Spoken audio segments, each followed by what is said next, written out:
ha trabajado con la comisión gremial en este comienzo del año, un poco replanteando y continuando con la línea de trabajo que se planteó cuando se creó la comisión gremial, que es, bueno, seguir avanzando y, bueno, visibilizando un poco nuestras problemáticas laborales. El año pasado ha sido un año bastante intenso y que ha modificado mucho, creo, las necesidades laborales y en realidad también un poco resguardar nuestro trabajo y creo que este gran paso que dio la comisión gremial de convocarte, de poder pensar en conjunto los derechos laborales y poder hablar ya en concreto en relación a nuestros derechos laborales es un gran avance para seguir construyendo y consolidando este espacio. Así que agradezco a la comisión gremial por este trabajo, te agradezco y te doy la bienvenida, Marta, por este espacio. Muchas gracias. Fantástico. Gracias, Esteban. Buen día. Buen día, Marta. ¿Cómo estás? En nombre de la Comisión Gremial, queríamos, bueno, agradecerte tu presencia aquí. Ya tuvimos una charla, una reunión extensa con los compañeros y la compañera de la Comisión Gremial, quienes me han delegado la tamaña responsabilidad de presentar nuestras actividades.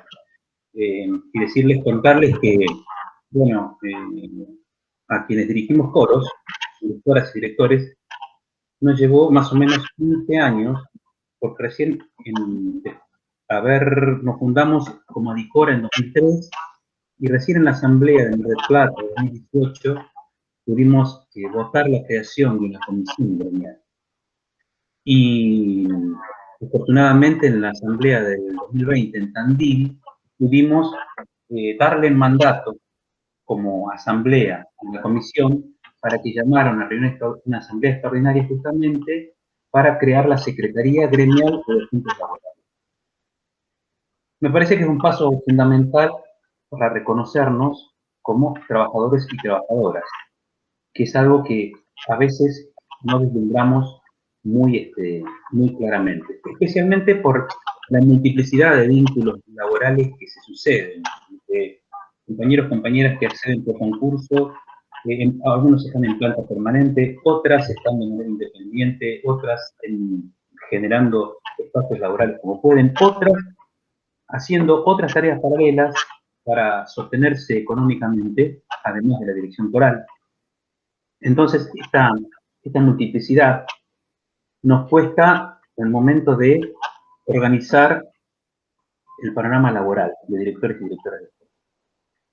Y la pandemia, justamente el 2020, el COVID-19, ha desnudado la precariedad laboral en la que se desarrolla nuestra profesión. Es notable allí los muchísimos reclamos y pedidos que tuvimos en la comisión gremial de compañeros y compañeras que habían sido vulnerados en sus derechos laborales, como no despedidas en plena pandemia, ¿no?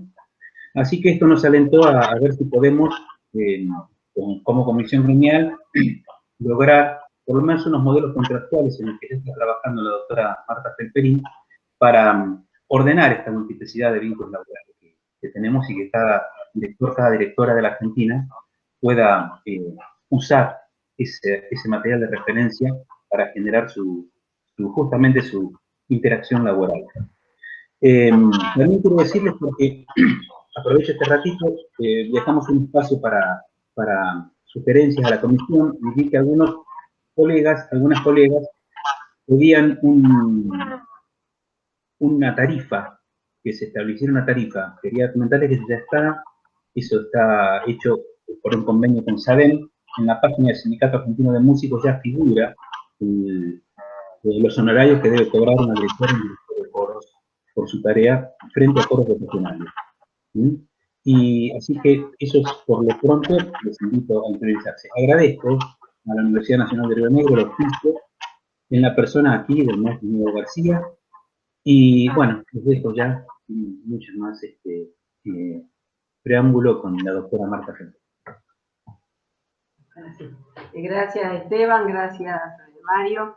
La verdad que un gusto compartir esta mañana de sábado. Voy a tratar de que sea una charla dinámica, pero también que les resulte útil. Yo me presento como abogada laboralista, les cuento qué significa a quienes trabajamos en el mundo del derecho del trabajo, nos llamamos a nosotros mismos abogados laboralistas, aquellos que representan los derechos o que defienden a la parte trabajadora. En general somos los que decimos que representamos y defendemos los derechos del sujeto de preferente tutela dentro de la relación laboral, ¿no? O sea, la parte trabajadora. Así nos llamamos los laboralistas a nosotros mismos. Voy a retomar lo que vos habías dicho de la cuestión gremial y cómo nos consideramos, Mario, pero previamente a eso yo suelo historizar porque los conceptos y las definiciones tienen su historia. Todo tiene un antecedente.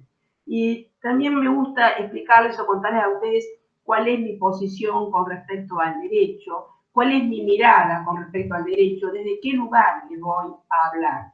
Porque en general todos tenemos una postura, todos hablamos desde algún lugar.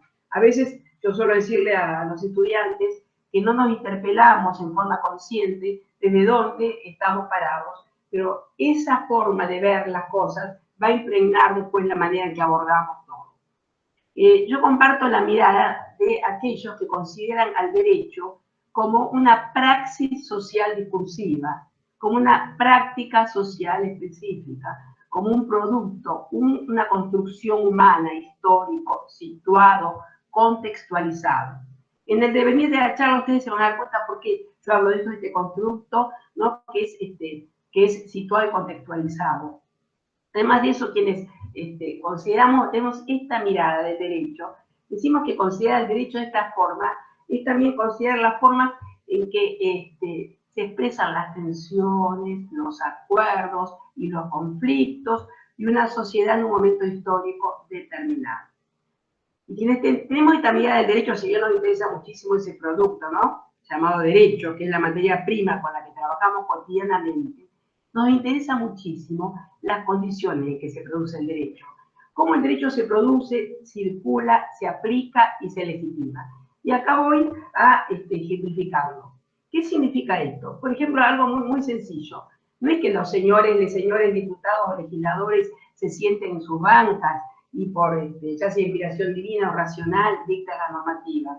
Nosotros sabemos que las leyes tienen este juego de poderes, esta confrontación histórica. Ahora, por ejemplo, con la ley de despenalización de la interrupción voluntaria del embarazo, sabemos cuánto tiempo ha llevado a llegar a esto. Por ejemplo, lo que estoy viendo, ustedes están tratando, la Comisión de la Mujer y la temática de género, modificar la ley 27539. Tienen muy buenas razones para hacerlo, pero no solo hace falta buenas razones, hace falta también instalar y promover las ideas. Yo soy abogada de la Asociación del Magisterio de Santa Fe. Entonces, nosotros tenemos una ley jubilatoria muy interesante que se paga el 82% móvil. Cuando le pregunto a los docentes, ¿por qué tenemos esta ley? No es que un día en la legislatura los señores legisladores dijeron, maravilloso, la verdad que los docentes forman tan bien a las generaciones futuras, vamos a recompensarlos si se merecen el 82% móvil. No, comienza cuando hubo una propuesta de ley, cuando los docentes toman las calles, toman la plaza, instalan la carpa blanca, y empiezan a promover su idea. Tenían muy buenas razones. Así se va construyendo el derecho. Esta es nuestra concepción del derecho. El derecho es algo vivo, que se construye, bueno, y a su vez está atravesado por cuestiones ideológicas, políticas y económicas. Aclaro este punto porque vamos a ver a lo largo entonces de la charla cómo va modificándose todo. La idea es qué somos. Ustedes saben muy bien cuál es el contenido de su trabajo, directoras y directores saben en qué consiste su trabajo. El problema es ubicarnos como trabajadores. ¿Por qué nos cuesta muchas veces ubicarnos como trabajadores? Les digo que parte de esa culpa la tenemos quienes también nos movemos dentro del mundo jurídico. Ustedes saben que el derecho del trabajo es un derecho muy escueto, es un derecho muy limitado. El derecho del trabajo abarca solo o menos de la mitad de los trabajadores. El derecho del trabajo solo considera, y ustedes lo habrán escuchado, y esto se ha, en general se utiliza para definir, ¿qué considera el derecho del trabajo? Cuando hablamos del derecho del trabajo y hablamos de trabajadores, ¿qué pensamos en primera instancia? Cuando yo te pregunto, ahora no podemos hacer esta ida y vuelta, pero en general cada uno de nosotros tenemos una idea, decimos, ¿qué es un trabajador? ¿Qué pensamos que es un trabajador? Empecemos a reconstruir nuestros saberes y nuestras prácticas. Cada uno de nosotros tenemos alguna idea. Para el derecho del trabajo, se considera trabajo solo el trabajo asalariado, el trabajo en relación de dependencia. Ese trabajo que no se presume gratuito, pero que uno depende, que uno entra por un lapso indefinido, y si no, contratos a plazo fijo. Pero ese es el mundo del derecho del trabajo. Está el trabajo formal y el trabajo informal que contempla el derecho del trabajo. ¿Cuál es el trabajo formal? Cuando ustedes son inscritos, se hacen los aportes a los organismos de seguridad social. El trabajo informal es el que antes vulgarmente se llamaba trabajo negro, donde se invisibiliza al trabajador ante los organismos de seguridad social. Pero el derecho del trabajo deja afuera a más de la mitad de los trabajadores. Las economías populares, los trabajadores autónomos, los cuentapropistas. El trabajo de cuidado. Esta pandemia ha puesto en el centro de la escena y ha puesto en evidencia lo evidente, lo que sabíamos que era, pero que no queríamos verlo. Por ejemplo, los trabajos de cuidados. Muchos de ustedes habrán escuchado esto, ¿no? Que hoy ya está en el centro de la escena. Esos trabajos de cuidados que facilitan la vida. Era un trabajo invisibilizado, trabajo feminizado, trabajo desvalorizado. El año pasado, desde la Secretaría de Género, de Economía y Género, a cargo de Mercedes Alessandro, que fue nominada por el Times una de las 100 promesas mujeres más influyentes del mundo, se hizo un trabajo de cuantificación o justipreciación de lo que es el trabajo de cuidado, ¿no? Ese trabajo doméstico que decíamos, el impacto de este trabajo sobre el Producto Bruto Interno, 15.9, señores. 15.9 impactos sobre el Producto Bruto, todos estos trabajos invisibilizados. ¿Qué voy con todo esto? Que el trabajo es mucho más que eso que nosotros solíamos ver, ¿no? Que eso que decíamos, ese trabajo en relación de dependencia y ese trabajo subordinado. Eso es un tema que hacemos mea culpa los laboralistas. Otro punto es en cuanto al trabajo trabajador y la diferencia que había, que si bien no está normativizado porque no lo encontramos en la legislación y en el texto jurídico normativo, pero también hay en el ideario, y está la cuestión de que por un lado, si ustedes preguntan, ¿usted es un trabajador? No, soy un profesional, a veces dicen, soy un profesional. Ustedes han escuchado esa respuesta, ¿no? No es un trabajador, soy un profesional. La diferencia entre trabajador y profesional. Ustedes saben que esta gran diferencia tiene una vieja data. Viene de la época del derecho romano. En general, cuando hablamos de las profesiones, ustedes han escuchado profesiones liberales. ¿Qué significa eso? Significaba en el derecho romano, se diferenciaba el trabajo manual del trabajo intelectual. El trabajo manual estaba a cargo de los esclavos. El trabajo intelectual de las grandes clases, las clases altas. El trabajo intelectual no era pago, era deshonroso pagar el trabajo intelectual. Entonces, ¿cómo se pagaba el trabajo intelectual? Cuando alguien estaba muy, muy agradecido porque había aprendido, es decir, el honorario, viene de honor, ¿sí? Se agradecía con un honorario. De ahí viene esa diferencia, entonces, que lo que decimos es el trabajo intelectual se paga con honorarios y el trabajo manual con salario. Son disquisiciones que realmente hoy día no existen, está todo mucho más implicado, pero en el imaginario colectivo existe todo eso. Por eso a veces nos cuesta percibirnos como trabajadores. Profesiones liberales. Hoy día, ¿a quiénes se les llama profesión liberal? En general, y jurisprudencialmente se puede decir que son profesiones liberales aquellos que se encuentran colegiados, ¿sí? Aquellos que tienen un colegio profesional, y así después voy a explicar un poco la diferencia por qué uno se colegió, lo que es la colegiación y lo que no es la colegiación. Y fíjense a los médicos, a los abogados, ¿cómo les costaba a los médicos? Hoy día sí se hablan de trabajadores de la salud. Nosotros, yo digo, cuando digo soy trabajadora del derecho, te miran un poco mal, somos trabajadores del derecho. Nos cuesta un poco identificar qué es el trabajo humano, qué implica el trabajo humano. Lo mismo el caso de ustedes, trabajadores de la cultura o trabajadores de la educación, que hay algo que también hay que desandar, y por favor que no se hable más del tema vocacional. Se utiliza el tema vocación y vocacional para poder denigrar algunos derechos. Y la cuestión que se hace por vocación. Enhorabuena que se enseñe por vocación, puede que no. Enhorabuena que lo que haga me encante, sea mi vocación y me guste mucho. Pero ese no es un elemento. ¿Sí? Cuando usted dice que no se le hace, se aumentaba a los docentes, claro, es una vocación. Pues bien, enhorabuena que lo hagamos por vocación. Yo me pregunto, nos preguntamos cuál fue la causa, por qué lo hiciste. Es un trabajo y debe ser remunerado. Esa cosa de la vocación termina siendo estigmatizante, ¿no? Te niegan derecho porque lo hacemos por vocación. O sea, la vocación no se come, ni con la vocación se pagan los impuestos ni se pagan los alquileres. Entonces hay que desandar conceptualmente todo esto. Ustedes fíjense cuando empieza a cambiar todo. En la década del 70 comienza el declive de la fase expansiva. Ustedes recuerdan, si no recuerdan, yo más o menos muy rápidamente, porque para llegar a los conceptos hoy día una vez se tiene que historizar y darnos cuenta por qué están tan internalizadas determinadas concepciones. En la década del 70, cuando empiezan a aplicarse nuevas políticas económicas, comienza el declive de lo que se llamó la fase expansiva del estado de bienestar. ¿Qué eran los estados de bienestar? Seguramente todos ustedes lo habrán escuchado. A partir de la Segunda Guerra Mundial, el Estado comienza a intervenir, comienza a regular y se crea una red de contención social.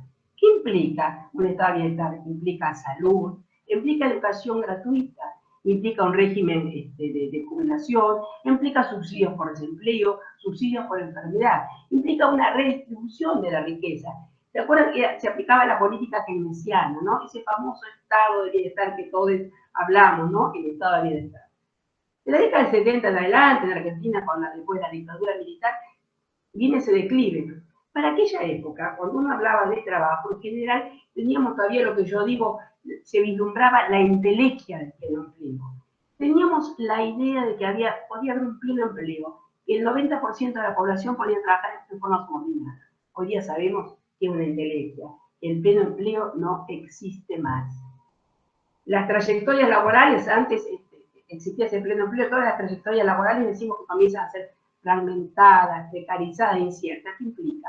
Antes, cuando uno ingresaba a un trabajo, ustedes, acá hay gente muy joven, pero la gente más grande va a recordar que alguien ingresaba a un comercio, laboraba toda su vida en ese comercio y se jubilaba en ese comercio. Ingresaba a una fábrica, laboraba toda la vida en esa fábrica y se jubilaba en esa fábrica. Hoy día no es así. Hoy día el mundo laboral se ha fragmentado muchísimo. Con el tema, yo les decía, de las profesiones, que quienes eran profesionales, que en general tienen títulos habilitantes, la profesión te genera un título habilitante.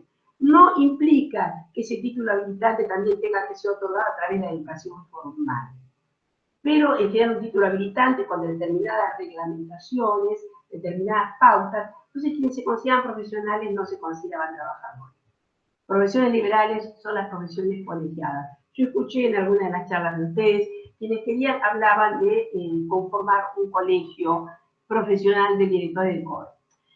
Los colegios profesionales, en general les digo, no está regulado normativamente, pero sí la jurisprudencia. Ustedes saben qué es la jurisprudencia, ¿no? Son los fallos coincidentes de los distintos tribunales del país, hasta que decimos cuando la Corte Federal o la Corte Suprema de Justicia de la Nación dicta un fallo, ¿sí? Que decimos que es un fallo climático, y que si bien nuestro sistema argentino no existe, no es obligatorio.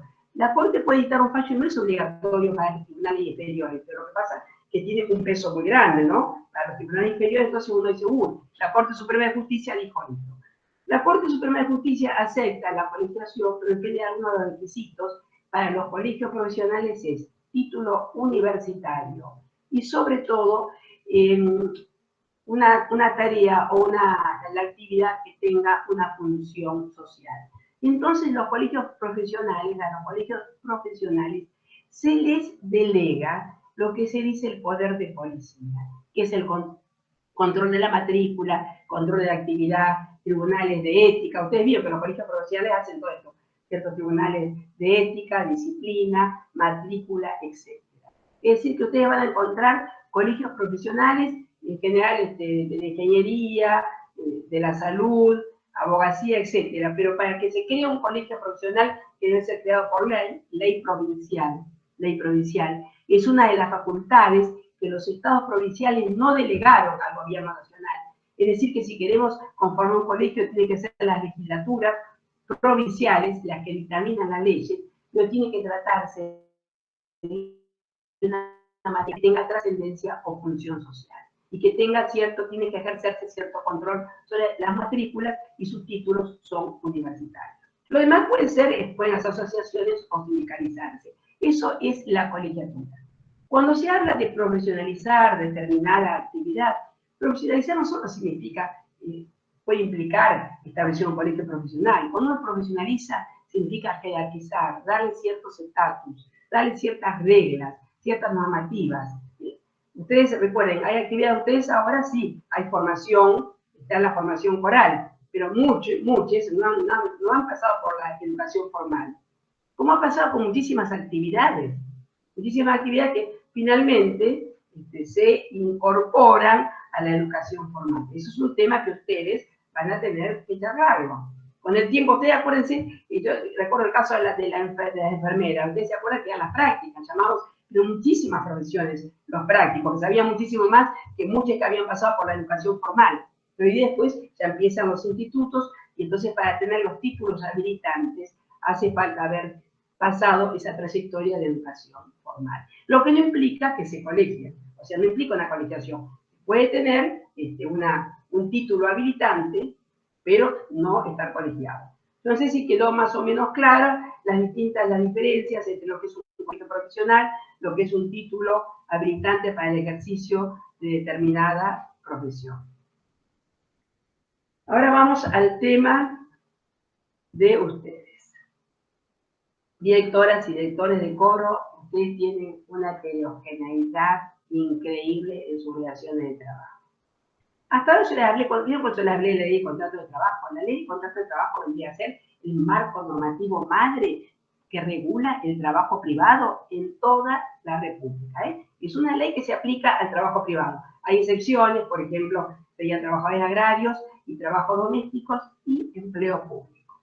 Y ahora vamos a entrar al capítulo de empleo público, que es un capítulo muy engorroso. Para que entendamos qué implica empleo público, vamos al artículo 1 de nuestra Constitución. ¿Ustedes, alguien se acuerda de lo que es el artículo 1? Una pena que no podemos ir y venir, pero bueno. El artículo 1 de nuestra Constitución establece que nosotros adoptamos como forma de gobierno la representativa, republicana y federal. Ahora vamos a ver qué es una forma de gobierno y qué es la forma de Estado. Cuando hablamos de forma de Estado, ¿qué implica? ¿Cómo se distribuye territorial o espacialmente el poder? ¿Qué significa? Somos nosotros, en la República somos federales. ¿El poder cómo se distribuye? Nación, provincias y municipios. Y ahora vamos a lograr la autonomía municipal, que en algunas provincias ya la tienen. Cuando se reformaron las constituciones de algunas de las provincias que están presentes, tienen las municipales autónomas. Nosotros en la provincia de Santa Fe, como todavía no modificamos nuestra constitución, tenemos que lograr la autonomía. No voy a adentrarme qué significa una autonomía municipal, pero por lo pronto, entonces, al ser un país federal y donde hay una distribución territorial o espacial del poder, tenemos entonces tres dimensiones: Estado nacional, provincia y municipio. Pero como somos una república, ¿qué implica república? Una forma de gobierno. ¿Qué implica eso? El poder en determinados órganos. En la república hay tres órganos principales. Ustedes recuerdan: órgano ejecutivo, órgano legislativo y órgano judicial. Por lo cual también tenemos tres dimensiones. Y ahí también tenemos empleo público. Entonces, vamos bajando. Supongamos, tenemos entonces empleo público en la nación y a su vez dentro de la nación tenemos empleo público dentro de los tres órganos. Cuando bajamos a la provincia hay empleo público en la provincia, los privados en la provincia, y cuando bajamos al municipio hay empleo público en el municipio y en los tres órganos que se replican en el municipio. O sea que ustedes verán que hay una multiplicidad de regímenes jurídicos.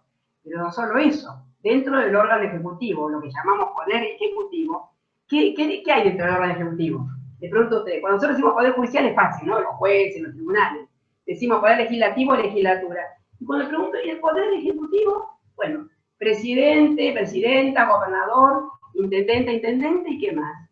para ubicarlo, están todos los ministerios del TIMADE, todos los ministerios, salud, educación, seguridad, finanzas, turismo, etc. Es decir, que en el orden ejecutivo, a su vez, hay tanta cantidad de regímenes normativos como especificidades haya. Por ejemplo, personal nosotros docentes, popurrí. No hay un corpus único, un popurrí, primaria, secundaria, técnica, adultos, disciplinarios, terrible. Tenemos un popurrí. Después ingresaron todos los nuevos programas, también los programas de coro que venían de la nación, que fueron adaptados por las provincias, o sea, tenemos un popurrí. Dentro de lo mismo seguridad, policía, dentro de salud. Bueno, y coros hay en muchos lugares, dentro de cultura. Por lo cual, ¿qué quiere decir con esto? Que muchos de ustedes, yo sé que ejercen la labor docente. Si ustedes ingresan, entonces, la labor docente seguramente entrará dentro del régimen jurídico docente provincial, o en última instancia, si están en las universidades, el régimen de la universidad. Ahora, si ustedes trabajan dependiendo de cultura, van a estar dentro, por ejemplo, del marco normativo genérico que regula al personal de cultura. Esto dentro del empleo público. O la policía, estaría dentro de lo que es el régimen de la policía. Es decir, y aparte ustedes saben que en empleo público uno puede ingresar a planta permanente o puede ingresar en un carácter de contratable. Hay mucho fraude de leyes. Tipo personal permanente, pero que no lo inscriben y es fraude de la ley. Y acá estamos presentes quienes trabajan como docentes, quienes trabajan en los distintos ministerios, quienes están incorporados a las plantas permanentes, quienes están con contratos, y hay quienes trabajan en el régimen privado, que me imagino que muchos de ustedes trabajarán, se puede trabajar desde un club, una vecinal, una iglesia, múltiples lugares. Por lo cual, no es para asustarlos, pero es para que vean cuánta multiplicidad de regímenes normativos pueden abarcar la actividad coral. Pero esto es en cuanto a la regulación del régimen de trabajo. En cuanto al contenido, sé que ustedes están bajo el fomento de una ley coral, que eso es otra cosa, es el tipo de actividad que ustedes desarrollan. Esa es la expertise de ustedes, eso es otro tema. Yo le dije lo que era colegiarse, que tiene que ser una actividad con trascendencia social, los colegios tienen que ser establecidos por ley, etc. ¿Qué ocurre? ¿Qué con sindicato? Ahora vamos a ver entonces qué es una asociación y qué es un sindicato, porque también vi que era que a ustedes les interesaba. Y venir, me gustaría saber qué relación tiene Marta con la música coral. Con la música, no sé qué alguien pregunta, me gustaría saber, Marta, qué relación tiene con la música coral. No con el debido de la actividad. Yo acá estoy hablando yo hablo, o sea, de contenido de la actividad no lo conozco porque no es mi expertise. Estoy hablando de las relaciones laborales que tienen ustedes con los distintos empleadores para que ustedes puedan ir regulando su actividad en los distintos lugares. Es decir, acá hay Leonardo, ¿qué es lo que vos querés saber? Tiene Marta con la música coral. Lo que estoy diciendo, escribirlo, especificar, que yo te lo contesto. Hola Marta, sí. Perdón. Sí, Leonardo, te escucho. No, quería saber si vos trabajás o has trabajado en el ámbito coral o si solamente trabajás en jurisprudencia, digamos. No. A vos me preguntaban, no he trabajado en el ámbito coral. Yo decía, soy abogada laboralista, soy asesora sindical de varios gremios y me especializo en los posgrados en empleo público. Hago empleo público. En general, o sea, por eso manejo las contrataciones de lo que es empleo público. Pero en cuanto al contenido, no. Esto es una cuestión, digamos, de estructuras formales y de regímenes jurídicos que pueden regular la actividad de ustedes con relación a los empleadores. No sé si te quedó claro, Leonardo. Sí, está respondido. Te agradezco. Perdón, Marta. Para todos y todas que están en la charla, vamos a dejar un espacio al final de la exposición de Marta para que nos hagan las consultas por mail, por chat, para evitar interrupciones y demás. Así que en su momento Nico López va a ir leyendo todas las consultas que ustedes quieren hacer por el chat al finalizar la exposición. Disculpa, que yo abro y voy leyendo y como tengo la costumbre esta de ir y venir y entonces digo, El tema sindical es distinto, o sea, las asociaciones son civiles y en general justamente que es promoción de las distintas actividades. Reúnen a profesionales de determinada actividad, de determinada rama, bueno, y es una promoción de sus intereses y de su actividad. Los sindicatos son distintos, los sindicatos agrupan a trabajadores. No importa que sean en relación de dependencia o no. Por ejemplo, tenemos el caso, como ustedes tienen el caso de SADEM, que es el Sindicato Argentino de Músicos. Tenemos el caso, yo soy también abogada de la Asociación de Actores de Santa Fe, que también tiene un caso muy similar con ustedes, en la cual aparte hay convenios específicos por cada rama de la actividad, teatro, cine, etc. Lo mismo ocurre con los periodistas. Este tipo de actividades, sobre todo ustedes que son trabajadores de la cultura, en general puede haber quienes trabajan en relación de dependencia y que eso es lo que podemos llamar freelance cuando trabajan en relación de dependencia. Entonces, cuando vos te agrupás sindicalmente, lo que se logra a través de la agrupación sindical es que ese sindicato te represente en lo que podemos llamar las negociaciones colectivas. Van a tener una representación de la totalidad de los trabajadores que están dentro de este universo de director y directora coral, y seguramente se podrán reunir con quienes son los que los contratan. Por ejemplo, nosotros en la actividad de actrices se reúnen desde los promotores de teatro, cine, televisión, clubes, restaurantes, se hace una reunión, se llama la reunión paritaria y se establecen los tarifarios como ha hecho el SADEM. El SADEM vio que estableció el tarifario, que ustedes están incorporados, quizás ustedes se sienten incorporados marginalmente, ¿no? Porque cuando el SADEM describe las distintas actividades, no describe específicamente directoras o directores de coro, sino que hace un desglosado, y luego ustedes fueron incorporados al tarifario. Lo que se hace es eso, un sindicato sobre una actividad es muy específico sobre eso y se negocia, no solo se negocia los tarifarios, sino también se negocian las condiciones de trabajo, las modalidades. Yo sé que ustedes tienen no solo, como que dice tocar la campana y dar la misa, ¿no? Sé que los directores de coro, ustedes que seleccionan el repertorio, pero también toda la logística, hasta la contratación. Cuando hay un coro hay que buscar la contratación y hasta dónde y hasta la publicidad. Es decir, entonces, que lo que se hace es una representación y se pueden convenir las modalidades, las condiciones de trabajo y los tarifarios. Y eso es lo que es un sindicato, y que puede representar a todos, o sea, representa a todo el universo de directores y directoras, por más que no estén afiliados. En nuestro sistema argentino de la Ley de Asociaciones Profesionales 23551 establece que aunque uno no esté afiliado a ese sindicato, le va a alcanzar toda la negociación colectiva que hay de ese sindicato. Por ejemplo, ustedes vieron, plan de comercio, ustedes pueden estar o no afiliados. Bueno, acá vi que la SADEM logró un aumento del 40% de las tarifas. Puede que ustedes no estén afiliados, pero ese tarifario va a alcanzar a todo el universo que comprende esa negociación. Y esas son las diferencias. En cuanto a lo que vos decías, Mario, los contratos, por supuesto, si trabajan para el Estado y los contratan, el contrato es distinto. El Estado tiene otro tipo de procedimiento, tiene unos contratos tipo adhesión. Uno puede modificar, por supuesto, ciertas condiciones, ciertos tarifarios, si hay que pagar viáticos y demás. O sea, el Estado se supone que tiene algunos modelos más tipos. Con respecto al resto, hay que elaborarlo en cuanto a los contenidos y a veces se pueden desarrollar. Si llueve, no llueve, ustedes tienen que dar una visión. Estoy diciendo lo que se me ocurre en el momento. Si tuvieron que trasladarse, quién va a pagar tal cosa, quién va a pagar la otra, todo eso puede estar desarrollado en el contenido de los contratos. Porque en general, a veces yo sé que este tipo de actividades es muy verbal, es muy de palabra, muchas veces se basa en la confianza, se contrata tal y se paga tanto, a veces hasta la actividad ni siquiera se formaliza, no hay factura, nadie no es monotributista. Y entonces, y acá seguramente ustedes es un grupo muy heterogéneo. Hay quienes hacen de la dirección de coro su actividad principal, hay quienes son más o menos reconocidos, no implica que sean mejores o peores, a veces hay mayores o menores visibilidades, mayores o menores publicaciones.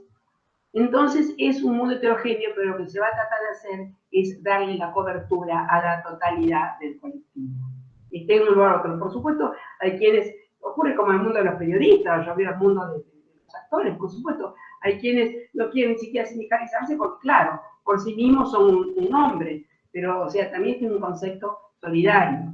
Por ejemplo, no recuerdo en músicos, pero en la asociación de actores se cobra, cuando se cobra por bolos y se ingresa a la tarifa, lo que se ingresa a la asociación recibe un pequeño porcentaje y después se le deposita al actor. De esa forma hay una delegación en el cobro para el sindicato de actores, pero también nos asegura que se va a cobrar. Porque también es bastante complejo, uno tiene que hacer toda la logística, dirigir, que vaya gente, que salga bien y después pelear para que nos paguen. Y eso seguramente le ocurrirá a muchos de ustedes también tener que se pague en tiempo y forma, que se pague lo convenido. Por lo cual a veces cuando se formaliza, el derecho tiene también un efecto ejemplificador y pedagógico. Cuando se formaliza y hay un contrato, ya se sabe que hay que cumplir. Y todo esto nos encuadra, nos va encuadrando, encuadra la actividad, se va profesionalizando, se va jerarquizando y nosotros mismos también vamos tomando conciencia de que somos trabajadores, de que nuestro trabajo vale y que merecemos el respeto y que nuestro trabajo merece ser pagado. Y olvidémonos, nos encanta el arte, perfecto, maravilloso en la pandemia, fue maravilloso, nos llevó alegría y fue, la verdad que son esas actividades que nos sacaron un poco, pero bueno, su trabajo tiene que ser remunerado.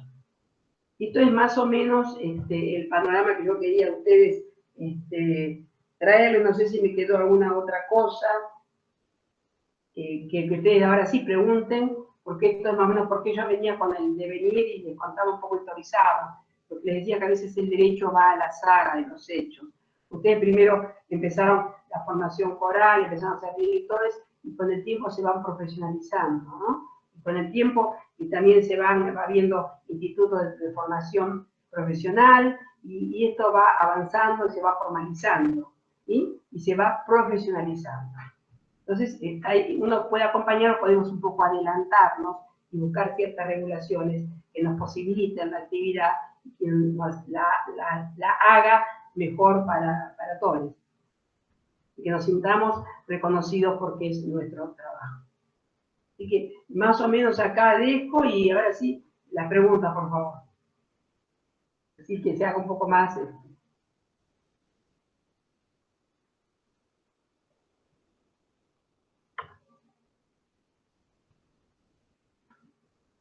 ¿Alguna pregunta? De particular, ¿qué dudas tienen? Yo quiero saber si se han despejado. Buen día. Sí, una aclaración desde la comisión gremial. Vamos para mantener el orden y hacer rendir un poco el tiempo, porque entendemos que hay bastantes integrantes aquí del colectivo de directores. Vamos a canalizar las preguntas por chat y yo las voy a ir leyendo, ¿puede ser? En todo caso, si hay que explicar algo de manera oral y lo amerita, lo hacemos, pero para rendir un poco el tiempo vamos a hacerlas por el chat.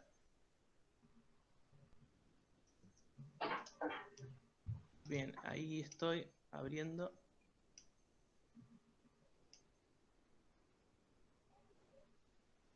Bueno, la de Leo ya la respondimos. María José Novo pregunta, ¿cuál sería la opción adecuada para tanta diversidad que tenemos laboral?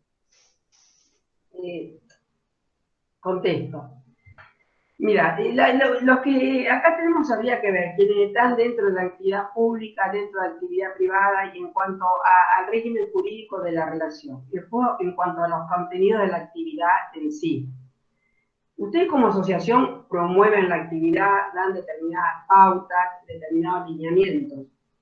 Si se sindicalizaran, o sea, los representaría no solo a los que están también en relación de dependencia, sino también a aquellos que trabajan por su cuenta, y establecería un marco normativo madre para todos y también determinadas modalidades. Y eso también puede penetrar en la actividad pública. Por ejemplo, en el caso de, particular les digo de los médicos, pero esto va avanzando mucho. Ustedes saben que dentro del Estado, los médicos, algunos están afiliados a ATE o PCL, pero otros han constituido sus propias asociaciones gremiales, AMRA y CIPRUS. Son los médicos de la República Argentina, o sea, tienen sus particularidades. Es decir, que El tema es ese. Para quienes están dentro de la docencia no tendrían problema en cuanto al régimen jurídico, ¿sí? En cuanto a algunos contenidos de la actividad.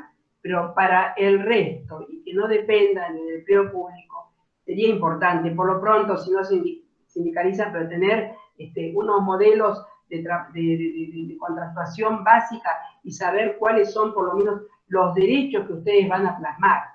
Tener una estructura, poder tener alguna guía, que ustedes sepan, mira, acá está este modelo, porque una cosa es ir ustedes a discutir con el club, con la vecinal o el Rotary Club que lo contrata. Estoy diciendo, decirle, bueno, tal cosa, otra cosa, mira, este es el modelo que estableció nuestra asociación, en el cual estas son las determinadas pautas, nuestros derechos, y esto tiene que cumplirse, y este es nuestro tarifario. Una cosa es decirlo y otra cosa llevarlo, y aparte que ustedes lo tengan acordado en la página, mira, no hay ningún problema, no es mi invento. Fíjate, busquemos en la página y está el modelo. Y entonces es mucho más claro. Pasa como hasta con los honorarios profesionales, tenemos una ley y está acordado. Nadie te va a mentir, fíjate, ahí están las condiciones.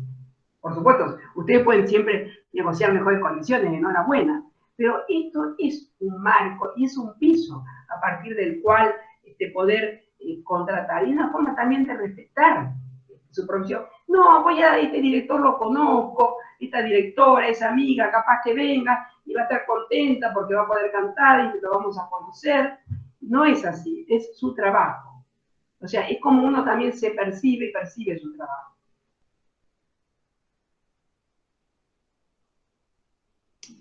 Bien, gracias Marta. Voy leyendo Eugenia Gugliotti. Hola, habiendo un contrato anual formalizado, ¿la parte patronal puede modificarlo en cualquier momento? No se puede, los contratos no se pueden modificar en cualquier momento. Hay un artículo en la Ley de Contratos de Trabajo que se llama el artículo 66 y es el famoso libus variandi. No se pueden modificar las condiciones de trabajo que sean esenciales. Es más, si se modifica esta condición de trabajo, uno tiene derecho a considerarse despedido y pedir una indemnización. No es unilateral. Por eso hablamos de un contrato, una relación de contrato, en la cual las partes se ponen de acuerdo. No se pueden modificar las condiciones esenciales. A lo mejor, supongamos que dice, bueno, va a empezar a tal hora, a las 5, y modificamos 5:30, 6, por cuestiones que hacen a la organización, cuestiones valederas. Habrá que analizarlo, pero no se puede modificar, y eso está taxativamente establecido, no solo en la Ley de Contrato de Trabajo, sino aún en los regímenes públicos, tampoco pueden modificarse. Muchas veces, cuando se modifican estas condiciones de trabajo en los regímenes del empleo público, es lo que llamamos desviación de poder. Implica, son sanciones encubiertas. Usted, director de coro, lo vamos a mandar, no sé, me molesta, ganó otra administración, otra gestión, usted me molesta y lo mando a trabajar en un rinconcito sin luz. Eso se llaman, esas modificaciones son sanciones encubiertas. No se pueden modificar las condiciones.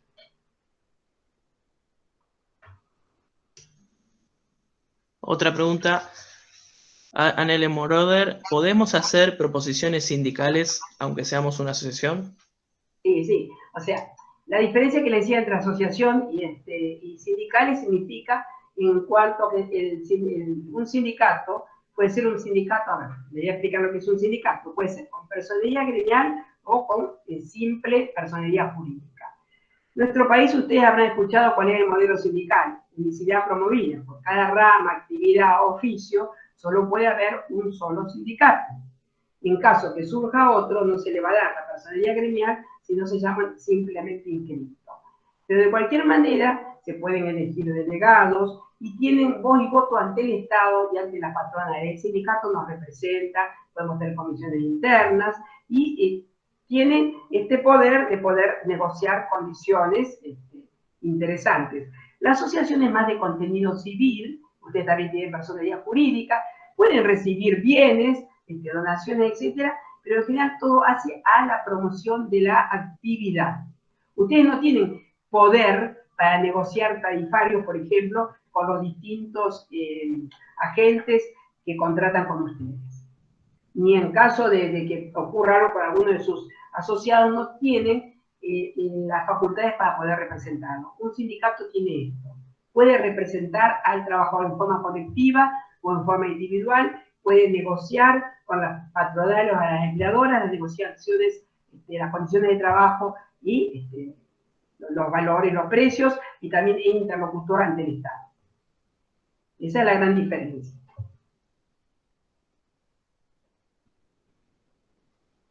Bien, leo otra, la que sigue. Muchos de nosotros realizamos la actividad de manera autónoma, generando nuestra fuente laboral y estableciendo un contrato implícito entre las partes, pero sin ningún derecho laboral, vacaciones, días por enfermedad, etc. ¿Cómo regular esa actividad? Léeme la primera parte de lo que dijo. Muchos de nosotros realizamos la actividad de manera autónoma, generando nuestra fuente laboral y estableciendo un contrato implícito, no sé, hasta ahí o la leo entera. Sí, sí. La diferencia es la siguiente, eso es lo que se llama locación de servicio y hoy no se lo había explicado.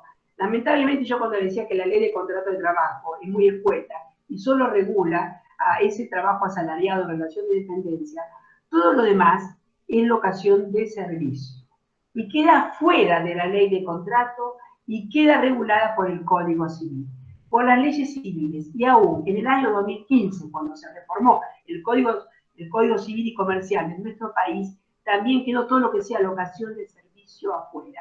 La locación de servicio, al estar regulada por la ley civil, implica que hay una igualdad entre las partes.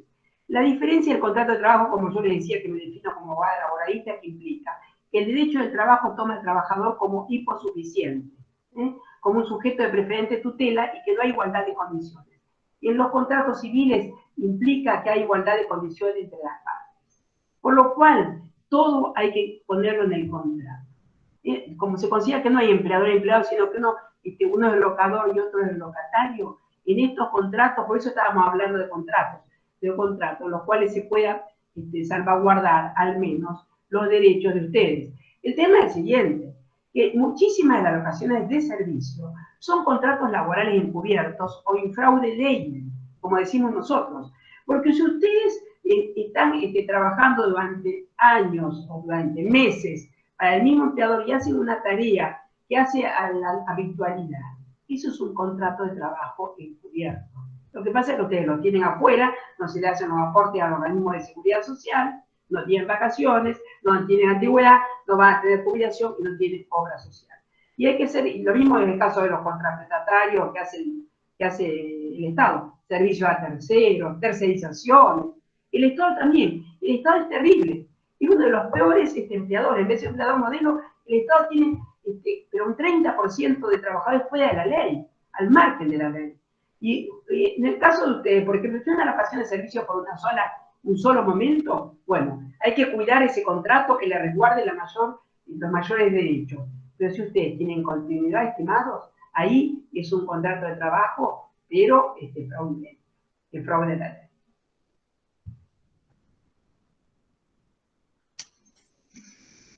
Una de Juan Manuel Rocha: una vez constituidos ciertos parámetros o pautas, como recién decía, ¿cómo manejar la convivencia, solidaridad, respeto, pauta común, etcétera, entre colegas respecto al respeto de las mismas? Eso se lo dejo a ustedes. Es una pregunta humana y para todos los grupos humanos. A todos nos pasa, en todas las asociaciones, en todos los lugares. A veces con reglas claras y con cierta transparencia, yo creo que hay que utilizar la transparencia, la publicidad. Los humanos logramos ese tipo, porque cuando hablamos tanto de la transparencia y la publicidad, hasta en la República, que decimos que los actos de gobierno, ese contrapeso de poderes, publicidad, democracia, transparencia. La elección, si usted tiene una asociación, un sindicato, elecciones libres, abiertas, democráticas, que pueda participar quien quiera. Luego, cada vez que se hace algo, lo importante es publicarlo, que las reuniones sean abiertas, que se publiquen y que sean transparentes. Eso no hay otra forma para poder lograr ciertas armonías, ciertas solidaridades y que no haya retemores ni interferencias. Es muy difícil. Es muy difícil. Ustedes saben que cuando asumimos determinadas direcciones en cualquier grupo humano, tendemos a la permanencia. A los humanos nos encanta seguir. O sea, esa cosa del intercambio, renovación, que estaría es importante, la renovación, para ir formando a las nuevas generaciones, nos cuesta dejar los lugares. Bueno, hay que tratar de que pueda participar, que sea plural, que sea democrático.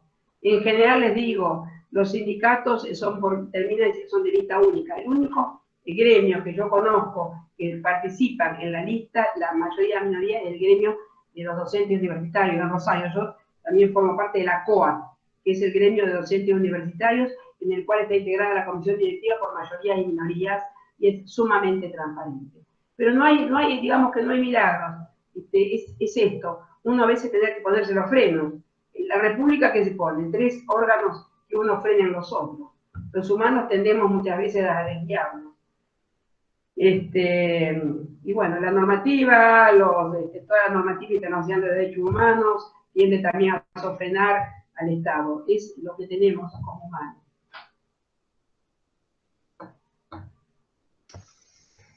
¿Cuáles serían los pasos para ir hacia la sindicalización? ¿Sería posible para DICORA hoy en día, dado que actualmente la asociación no tiene la validez suficiente para el empleador a los fines de establecer pautas y o condiciones laborales, al igual que frente a despidos enmarcados en no renovaciones de contratos de locación de servicios? Bueno, eso es un tema que es interno de ustedes. Para constituir un sindicato tiene que haber una asamblea, tiene que establecerse un estatuto. Ustedes ya tienen una asociación que es un germen, ya está armada. Lo que se tendría que pedir es la personería gremial, pero todo eso lo evalúan ustedes. En general se pide que tengan un determinado número de afiliaciones de lo que es el universo.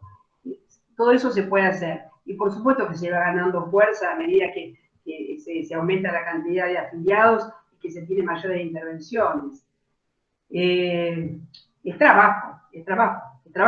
La conformación de sindicatos, llevar adelante un sindicato, es trabajo. El germen está, ustedes tienen una asociación, después se establece un estatuto y se pide en el ministerio, que es un poquito largo.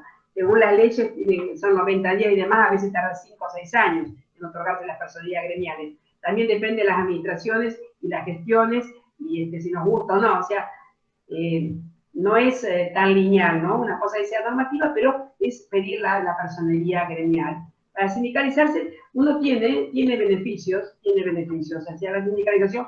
Me lo preguntan a mí, que soy una abogada asesora sindicalista, es decir, que yo les voy a decir que realmente es bueno sindicalizarse. Puede haber delegados, por ejemplo, quienes son elegidos delegados en lugar de trabajo tienen protección y garantía gremial, no pueden ser despedidos, hay más fuerza. Ustedes como gremio, no es lo mismo ir a un gremio a peticionar que ir en forma individual. La sindicalización ha cumplido esa función. Las leyes laborales, estimados, hemos hablado de las leyes laborales del movimiento obrero. En Argentina, el movimiento obrero, el gran movimiento obrero viene desde principios del siglo XX, con toda la inmigración. Ustedes acuérdense de los perseguidos anarquistas de Europa. Ahí comienzan las primeras comisiones internas, los primeros grupos socialistas. Después del 45, con el peronismo, se vuelcan la mayoría de estos grupos al peronismo. Pero el germen del movimiento obrero argentino y muy luchador viene de los grupos sindicalistas, los grupos anarquistas y socialistas y comunistas del 17. Todo lo que hemos logrado ha sido a través de la lucha obrera, la lucha de los trabajadores. Vieron que uno de los lemas de los sindicatos nada nos han regalado. Lo que pasa es que cuando dice la palabra sindicato, suena como trabajador. A veces uno tenía una mirada un poco menospreciante. El sindicato, decían, la gente va al sindicato, es el gremio, es la agrupación de trabajadores. Todos somos trabajadores. Nosotros los abogados tenemos nuestro colegio profesional, pero yo como abogada laboralista tengo nuestra asociación de abogados laboralistas, que es nuestra asociación gremial, que cumpliría, está bien, no es un sindicato, pero cumple las funciones de un sindicato, no es nuestro colegio profesional. Tenemos otra mirada. Los sindicatos y los gremios han logrado el avance de las legislaciones. Mucho han hecho. Me lo preguntan a mí, esa es mi visión, por supuesto. Pero bueno, a poco de repasar la historia, ustedes ven un poco la historia, cómo se fueron sancionando las leyes laborales. Van viendo, eso lo van a ver que fue producto de la lucha. Fue producto de la lucha. Yo les digo, nadie se levanta y dice, vamos a premiar a esta gente. Lleva tiempo. La despenalización de la interrupción voluntaria del embarazo. No es que logramos ver la marea verde. Yo siempre les digo, y repito la palabra de Paulo Freire. Freire decía, el mundo no comienza ni termina conmigo.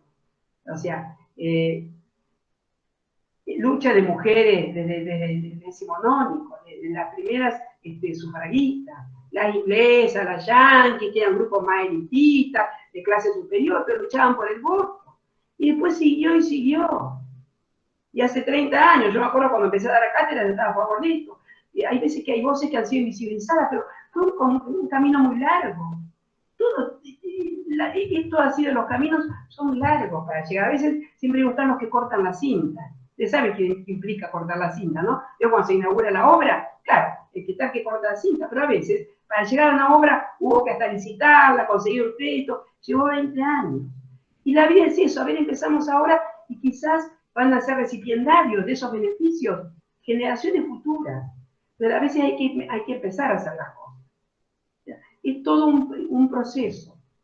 Es un proceso. A veces las luchas son largas, los derechos se llegan después de que también se sedimentan socialmente. Yo le dije, este juego de poderes, por eso digo, ese es el derecho, ¿no? De hecho, es la forma en que vemos cómo se tensionan los conflictos y los acuerdos. Y llega un momento en que las sociedades han sedimentado y pues hemos logrado tener leyes las cuales a lo mejor están un poco más adelantadas que la sociedad y tienen ese efecto pedagógico sobre la sociedad. Legitima el matrimonio igualitario. Una vez que salió la ley de matrimonio igualitario, tuvo mucho mayor aquiescencia social. La ley legitimó. Mucha gente no salía y decía, me casé, matrimonio. Ahora ha legitimado. Y es maravilloso que también la ley logre eso y que legitime determinadas situaciones. Por eso, esto es producto de la lucha y eso es su decisión. Es la decisión de ustedes. Cómo se consigue que piensan y hasta dónde dan. Y también este juego de poderes, de correlación de fuerzas. Pero siempre las cosas hay que empezarlas en algún momento y hay que tomar las decisiones y hay que dejar de lado un poco los miedos.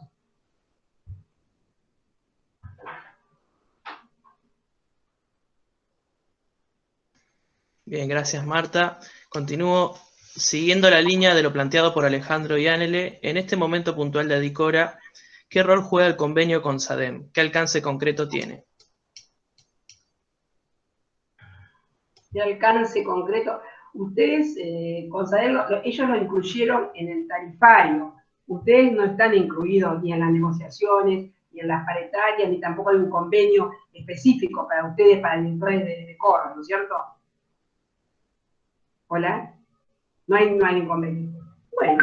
No hay un convenio, perdón, a ese alcance, con ese alcance no, logramos esto, porque de pronto descubrimos que los directores y las directoras de coro no estábamos en ningún lado.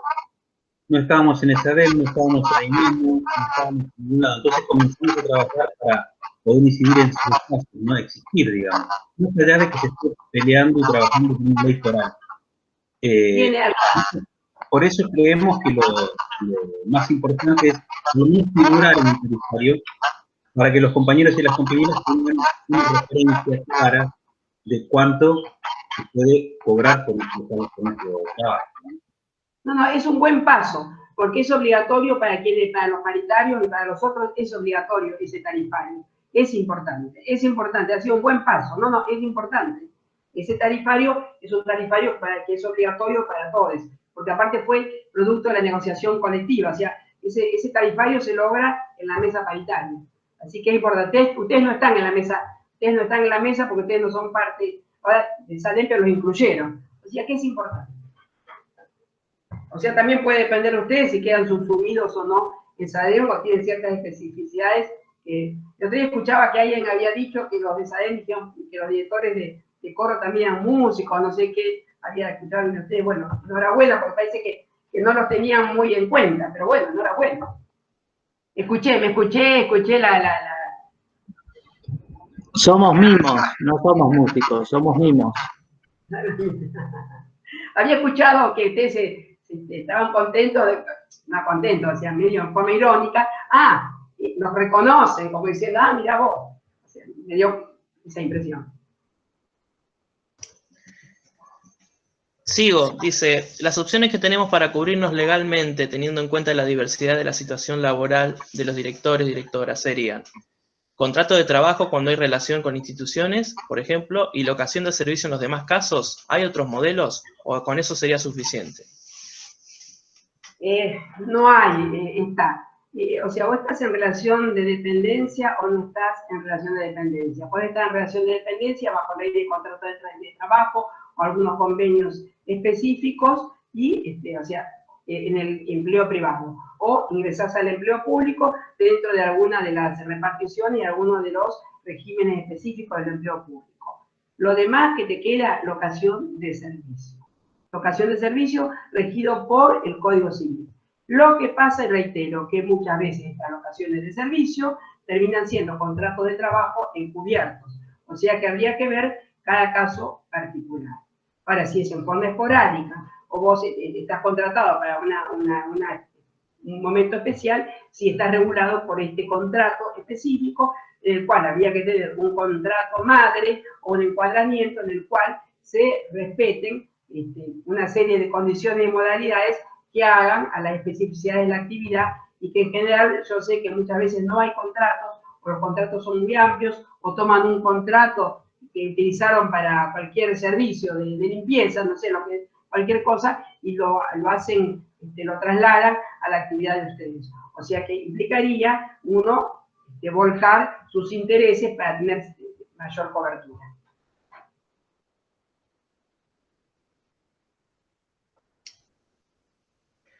Hola, hace 15 años que soy directora de un coro que es municipal y me tienen como contratada desde entonces. Este contrato se renueva cada 3 meses. ¿Qué herramientas tengo para pedir que me pongan en planta permanente? ¿O esa es una decisión exclusiva que cada municipio toma según su propio criterio? ¿De qué ciudad sos? ¿De qué ciudad es la persona? A ver si nos pone de qué ciudad es. ¿De dónde será? Bueno, acá tendría que entrar con el tema del personal. Miramar, Buenos Aires. Bueno, por eso vamos a ver. El tema de contratados en fraude de ley, que es mi tema favorito, digamos, mi caballito de batalla. No quiero desanimar a la compañera, pero hace 2 años perdí un caso de un ingeniero que trabajó 28 años contratado. Es una vergüenza. Lo que hace el Estado es vergonzoso. En el año 2010 salieron algunos fallos de la Corte Nacional, Ramos, Sánchez. En 2005 había salido un caso Madorral, en el cual se consideró que estas personas contratadas por determinados años, si bien no tenían derecho de ingresar a las plantas permanentes, sí tenían derecho, en el caso de que se extinguiera el vínculo contractual, a una indemnización, porque quedaban fuera de toda cobertura. No eran considerados empleados públicos, pero tampoco eran considerados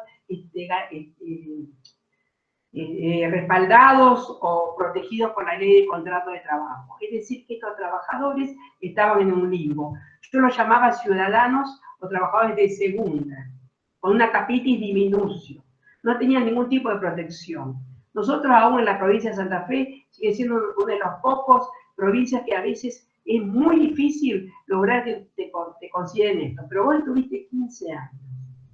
Con renovaciones cada 3 meses, ahí te voy a decir que tenés que ir a tu abogado de confianza, o no sé si estás en un gremio o del municipio, y hay antecedentes para que te pasen a planta permanente. No sé si estás dentro de cultura, dónde estarás, pero es increíble, tenés antecedentes,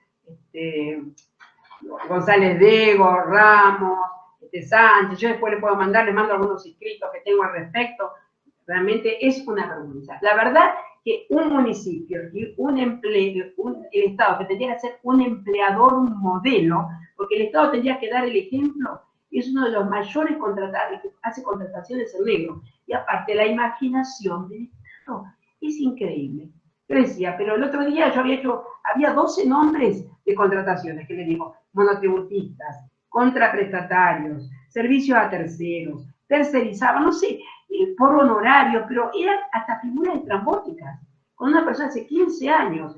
En general las leyes madre, o las leyes marco de empleo público, tanto provincial como nacional y municipal, establecen que a partir del año en que vos estás ejerciendo determinada tarea, tenés que pasar a las plantas permanentes. Además, que vos hace 15 años estás, o sea, seguramente estás en cultura, en algún área, en donde hace a la cuestión, o sea, hace a la actividad de ese espacio. Eso es vergonzoso, sinceramente. Es vergonzoso que el Estado, un municipio, tenga una persona de 15 años en la cual a vos te han contratado, me imagino, al menos que te habrán hecho, porque el contratado, y no están eximidos ellos de hacerte los aportes jubilatorios. Espero que te hayan hecho los aportes jubilatorios. Pero claro, no tenés antigüedad tampoco, y no te reconocen nada.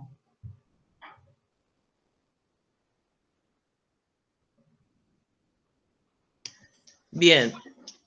Irene Nocito dice, ¿habría que modificar el estatuto con la personería gremial? Entiendo si decidimos pedirla ante el Estado. Sí, porque la ley 23.551 establece algunas pautas, o sea que es muy parecido, ¿no? Establece algunas pautas que hay que seguir, eso está muy masticado, hay 20.000 modelos, es muy parecido. Y el objeto de los sindicatos es la defensa de los intereses profesionales y de la vida de los trabajadores de esa rama específica o de esa actividad. Pero eso es muy sencillo, o sea, es una cuestión formal.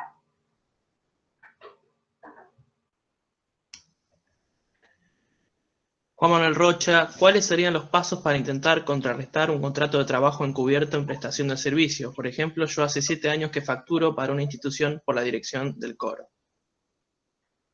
Y el tema es difícil. Si vos tenés, a lo mejor tenés alguna institución, un colectivo que te puede respaldar para pedir que te incorporen o que te registren. ¿Cuál es el problema de nuestro sistema? Que tenemos por un lado, o sea, es un juego muy difícil, porque una vez quiere preservar la fuente de trabajo. ¿Vos qué tendrías que hacer? Tendrías que intimar a que se regularice tu situación, que se te inscriba en los organismos de seguridad social bajo percibimiento de hacer la respectiva denuncia y considerarte despedida. Uno no quiere considerarse despedido, uno quiere proseguir con el vínculo del trabajo. Es decir, que el remedio que solemos tener nosotros es la extinción del vínculo, y después vos tenés que llevarlo a un juicio y tenés que lograr ganarlo.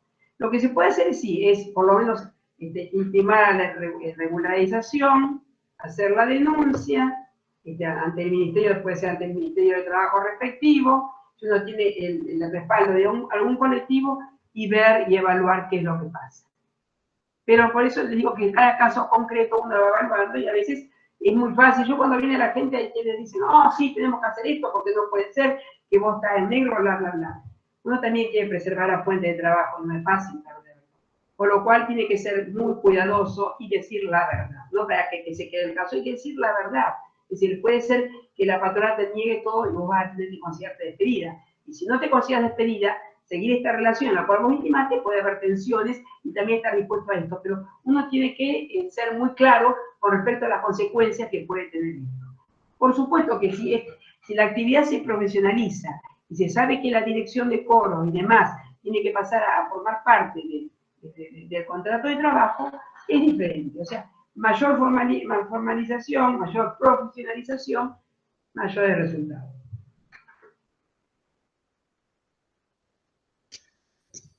¿Qué requisitos son necesarios en nuestro caso para tramitar la personería gremial? Bueno, ahí yo ya le había respondido. Ustedes ya tienen una base, tienen una asociación, hay que hacer un estatuto. Mira, en la ley 23.551 establece todos los, tiene que hacer una asamblea, estatuto, elegir autoridades, están todos los pasos.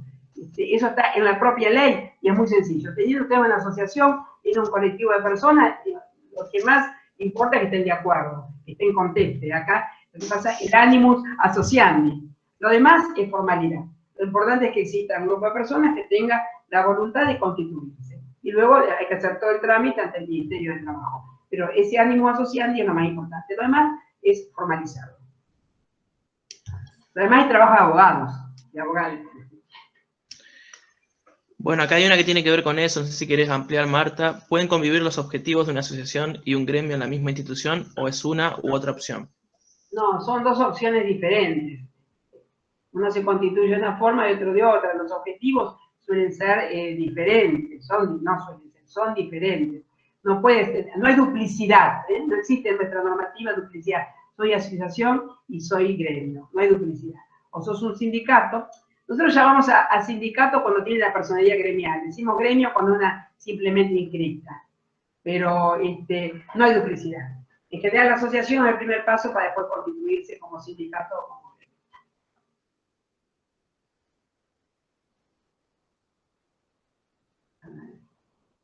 Bueno, esto es un comentario, simplemente el tarifario no es obligatorio, cada cual negocia como puede.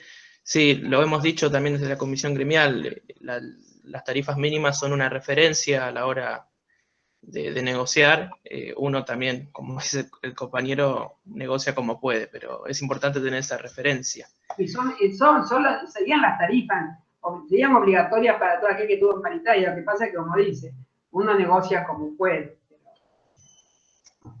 Gustavo Duro, en el caso de impulsar desde Adicora nacional la personería gremial en un cambio estatutario, ¿cuáles serían las facilidades o dificultades para obtenerla o rubricarla en todo el país? No, se hace con, esos son los ámbitos territoriales. Cuando uno constituye una asociación, lo puede hacer con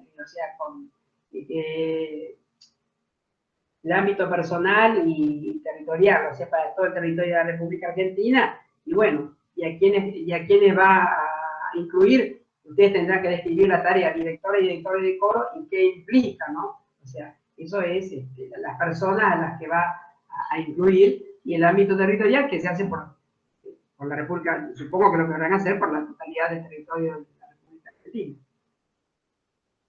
Con delegaciones. ¿Cómo hacen? Ustedes tienen también delegaciones seccionales. Hay distintos modelos.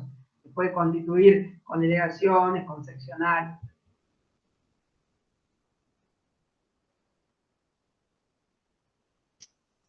Más allá de la diferencia jurídica entre asociación y sindicato, ¿este último puede contener las acciones que ahora se están desarrollando desde la asociación?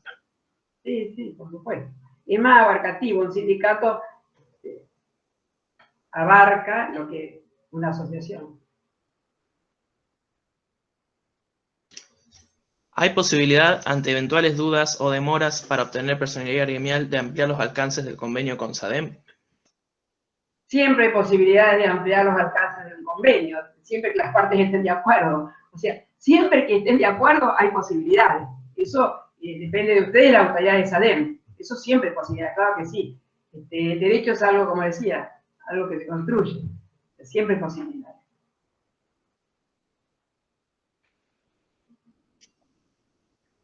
¿Cómo podemos asesorarnos en la realización de contratos? ¿O se está trabajando desde la comisión gremial en la confección de un modelo de contrato que contenga las particularidades, condiciones que forman parte de nuestro trabajo?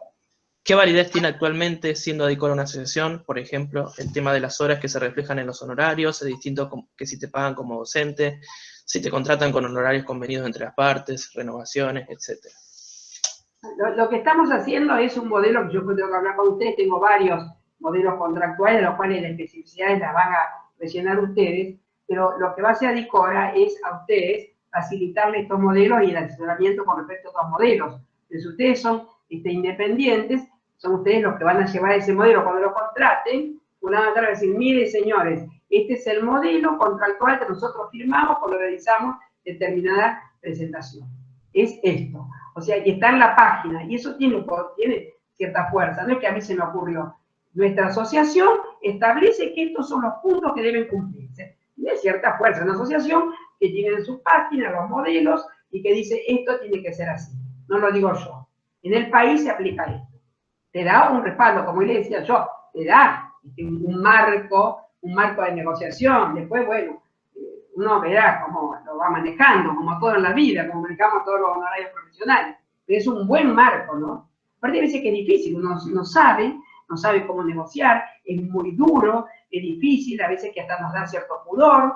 Esa cosa de negociar también hasta si algunos le da cierto pudor hacerlo. En cambio, tenemos un modelo contractual con unas tarifas, es mucho más sencillo. Estas son las comisiones.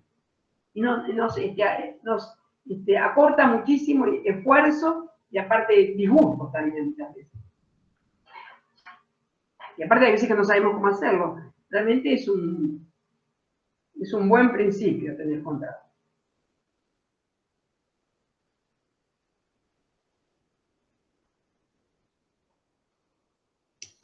Yo no estoy viendo ninguna pregunta más.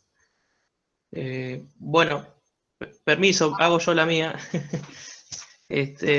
Marta, si bien lo vamos a seguir charlando con la comisión gremial y por supuesto que invitamos a todos los colegas a acercarnos sus casos, porque de alguna manera nos va a servir a la hora de confeccionar estos contratos heterogéneos o un modelo único, ¿cuál es el plan de acción que podríamos ir proyectando? Si bien hay que conversarlo, hay que dialogarlo colectivamente, ¿qué es lo que vos sugerís? Si hay un caso parecido al nuestro, con el cual podemos trazar un paralelismo, o algún caso de referencia de otra asociación. No sé si me explico.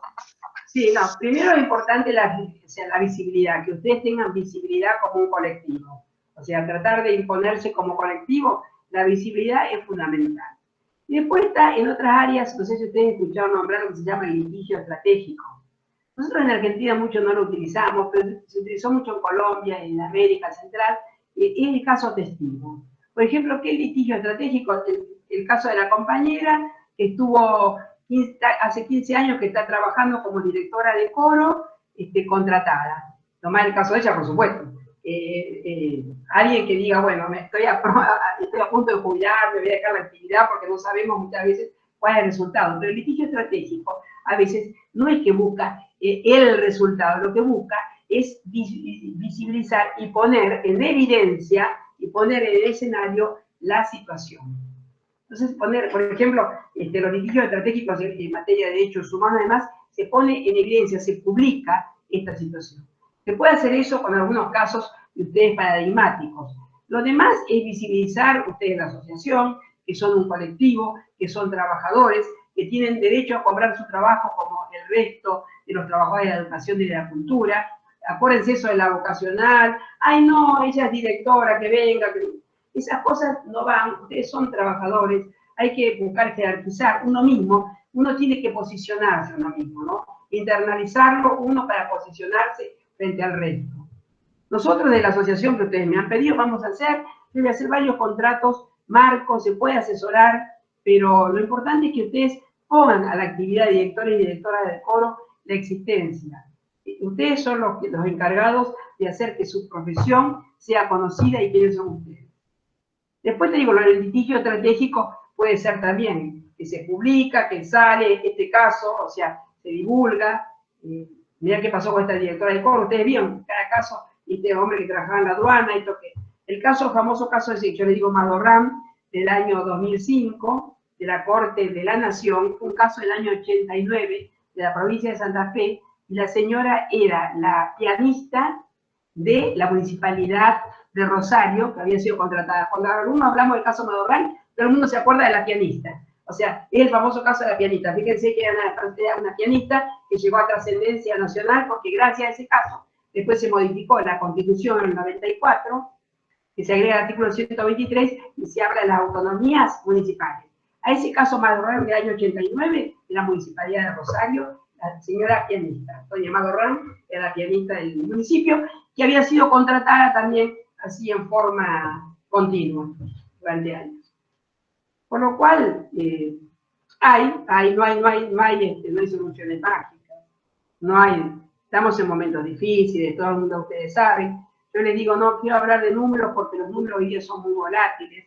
Cuando les decía que esa se vislumbra, o sea, la entelequia esa que teníamos en la fría ya no existe. Yo soy una gran defensora de la renta básica universal. Si ustedes ven hace un año que vengo dando charlas por todos lados sobre lo que es la renta básica universal, teniendo en cuenta esta situación, en donde yo vamos a un trabajo asalariado informal, yo creo que es menos del 50%.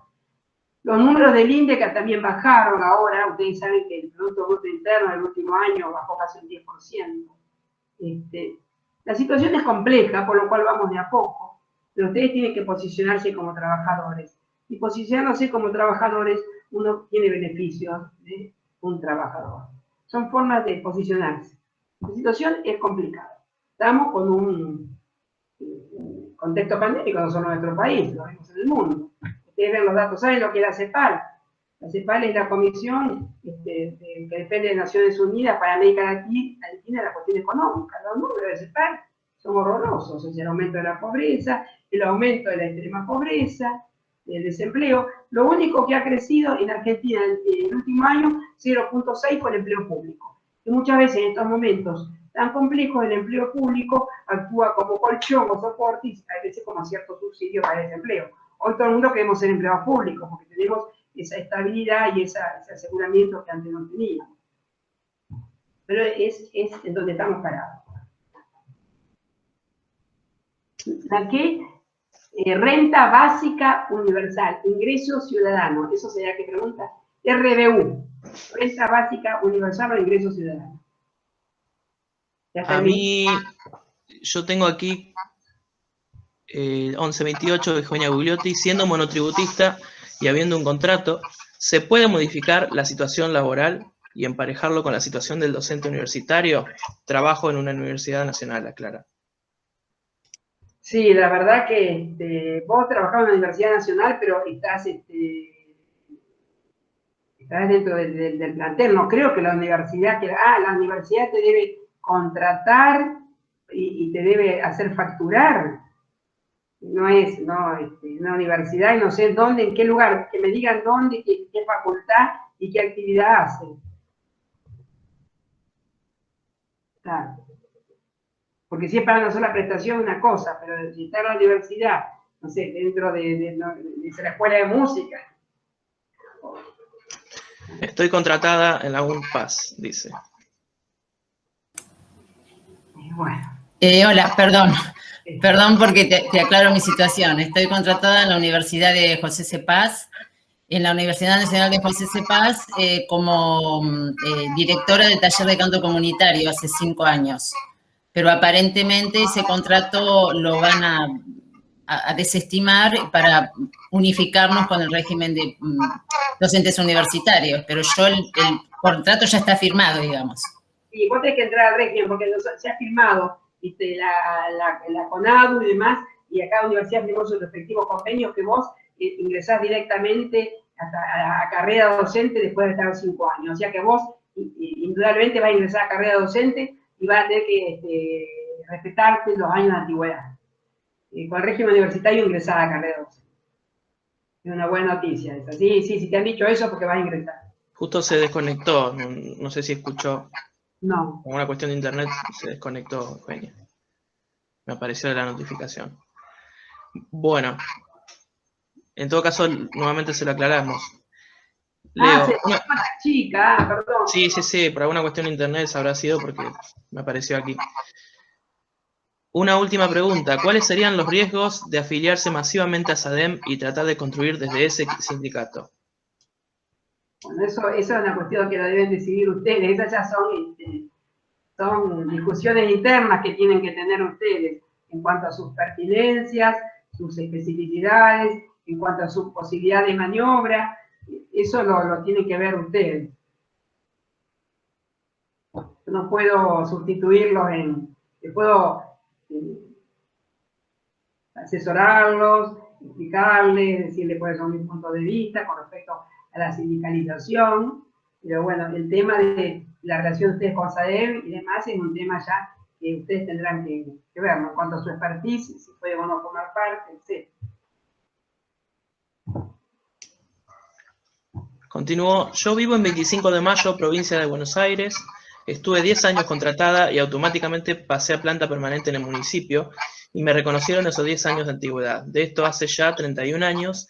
Eso sí, estoy como técnica, porque el cargo no existe. Sí, tuvo suerte, estuvo muy bien, y eso depende también de cuál sea la gestión, quién sea la administración, las relaciones que uno tenga con la gestión y cómo se define la gestión. Hay de todo, está la compañía que tuvo 15 años, esta compañía que tuvo suerte. Yo les digo, a la gente les hago todos los reclamos, ahora no hago individual, pero durante muchísimo tiempo hice individual y reclamaba las antigüedades.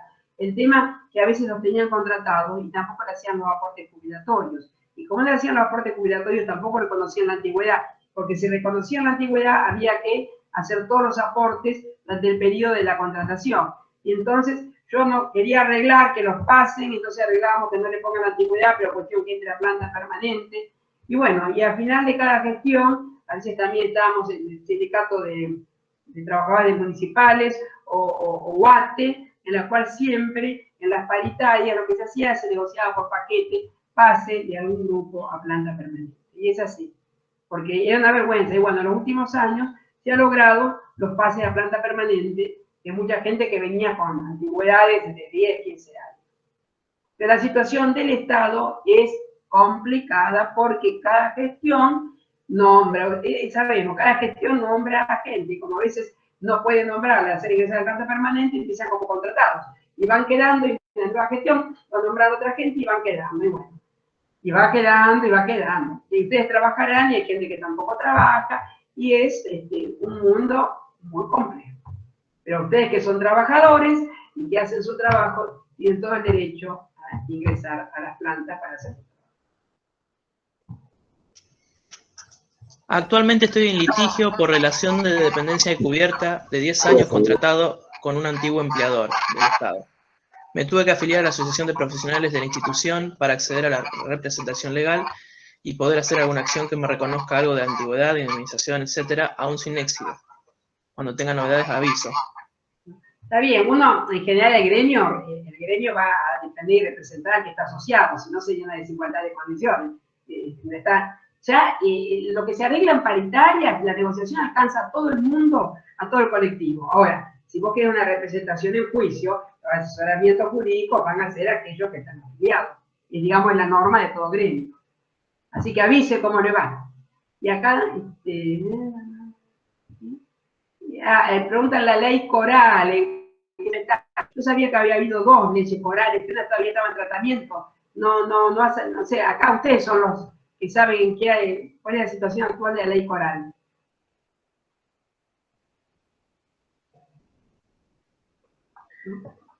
Bueno, hay una ley coral que se puede parlamentario. En realidad, me gustaría que nos comentara un poco Esteban y Marcelo Bárbara, que es el presidente de la editora y que fue uno de los encargados de la primera ley coral que se instaló. Así que aparte de ser director de toros, es abogado y fue el presidente fundante de la editora. Marcelo, si nos puedes contar un poquito. Buen día.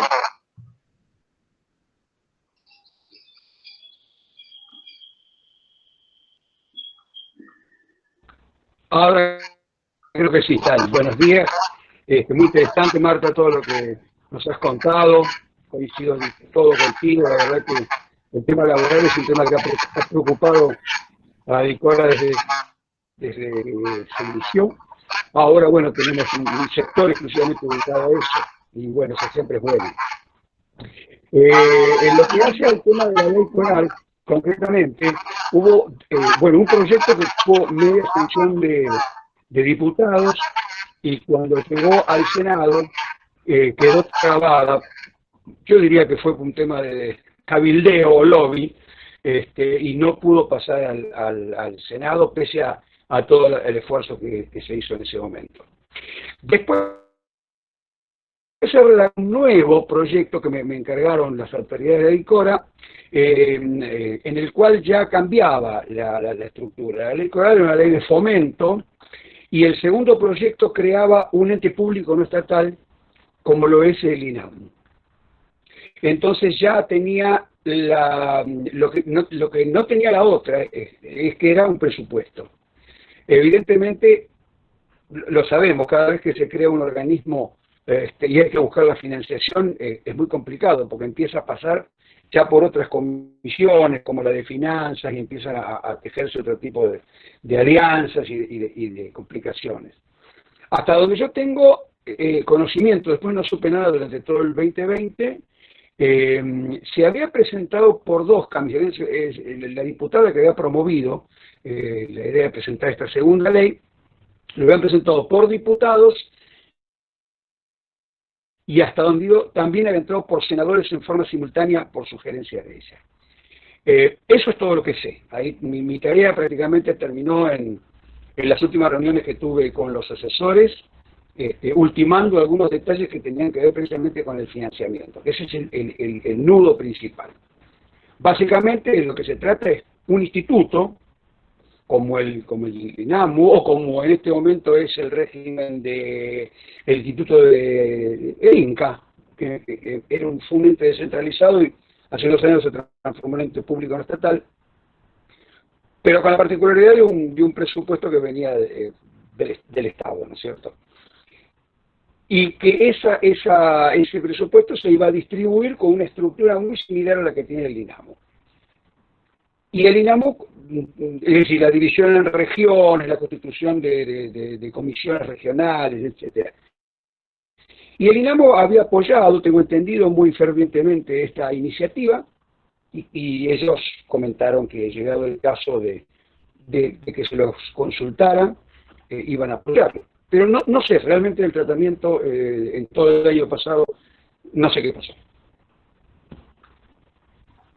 No sé si eso te contesta, Mario, lo que me preguntabas. Sí, gracias. Esteban por ahí puede ampliar lo que sucedió el año pasado con el tratamiento de esta ley, o el no tratamiento. Bueno, buenísimo, gracias Marcelo, y lo aclaró todo, así que mejor que venga de primera línea el comentario. No, con la pandemia y toda la modificación del tratamiento de las comisiones y lo virtual hizo que, bueno, en realidad tuviera detenido. Sé que se iba a reactivar, por lo menos eso habían comentado, para este año, ahora que ya estaban teniendo otro funcionamiento, pero bueno, tiene todo un proceso medio lento que hay que empezar a seguir para que no pierda de nuevo el estado parlamentario y todo lo que implica a nivel institucional. Pero bueno, quedó en eso. Lo que sí está bueno, y por ahí un comentario que bueno, quizás también Marta pueda comentar, o no sé si ampliarlo, pero sé que el Ministerio de Cultura estaría trabajando en una propuesta del Ministerio de Trabajo para armar un monotributo cultural. Es decir, estaría trabajando para que la actividad cultural en general que tiene este tipo de contrataciones cortas, a corto plazo o diferentes, que no tengan las mismas condiciones que el monotributo autónomo, que se entiendan que hay ciertas contrataciones que son muy específicas y que no nos quite tanto los aportes y lo demás. Pero bueno, sé que eso quedó en eso, no sé si en algún momento has escuchado algo, pero es un trabajo que por lo menos lo plantearon en el mes de noviembre del año pasado. A partir de la pandemia quedó cada vez más expuesta a la actividad cultural, que las contrataciones realmente eran bastante fuera de lugar, ¿no?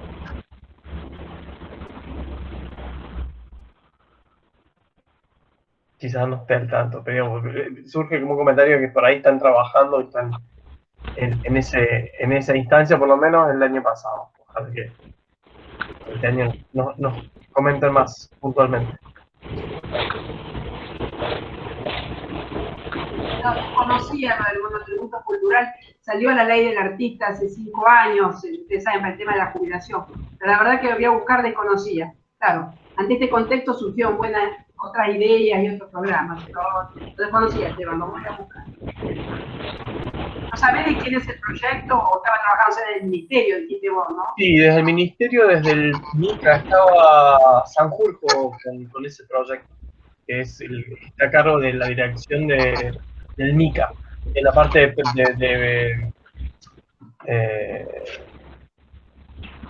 me fue la sigla, pero es la que trabaja con todo lo que es la parte de emprendimientos culturales.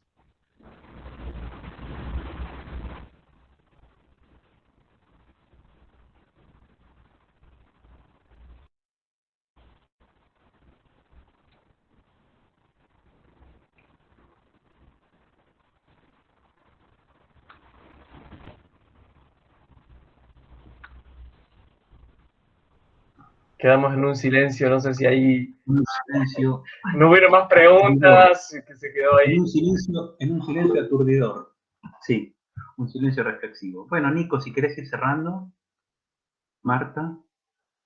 Yo, perdón, antes de olvidarme, y así les dejo el cierre a ustedes, agradecerles, bueno, públicamente también esto se pudo llevar a cabo por el acompañamiento del INAMO, el Instituto Nacional de la Música, que nos permite una vez más tener esta posibilidad de capacitarnos o tener estos espacios reflexivos. Felicito a la Comisión Gremial por la iniciativa, que creo que es un gran paso que seguimos dando en relación a nuestras necesidades laborales, que son espacios de discusiones y que claramente siguen abriendo puertas para seguir creciendo. A la Universidad de Río Río Negro, Aníbal García, nuevamente gracias por acompañar y sumarte a esta propuesta, y Marta, nuevamente muchas gracias por este espacio.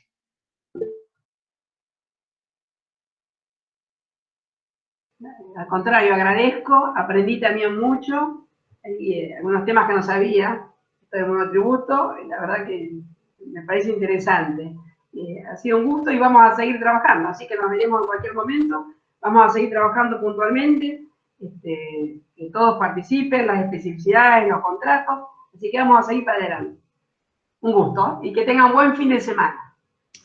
Antes de que nos vayamos, desde la comisión les pedimos que en lo posible todos prendamos las cámaras. Vamos a hacer una gran foto con todos los asistentes, así después lo subimos a las redes. Y por supuesto que reitero el agradecimiento a todos los presentes de parte de toda la comisión gremial. También les recuerdo que pueden comunicarse y también charlar acerca de los casos que haya, y nosotros ahora con el asesoramiento de Marta, inclusive podemos ir trazando o proyectando algún tipo de plan de acción. Así que estamos a disposición. Así que vamos a la foto, Darío, ¿te parece? ¿Sonreímos?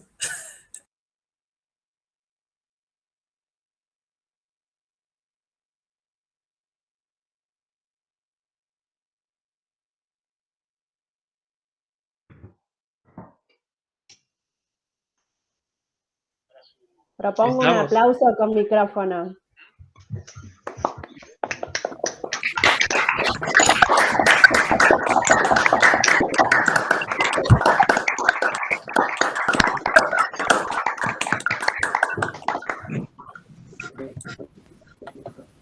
Bueno, muchas gracias a todos por estar. Muchas gracias. Muchas gracias. Saludos a todos. Gracias a ustedes. Gracias. Chau, chau. Gracias. Gracias.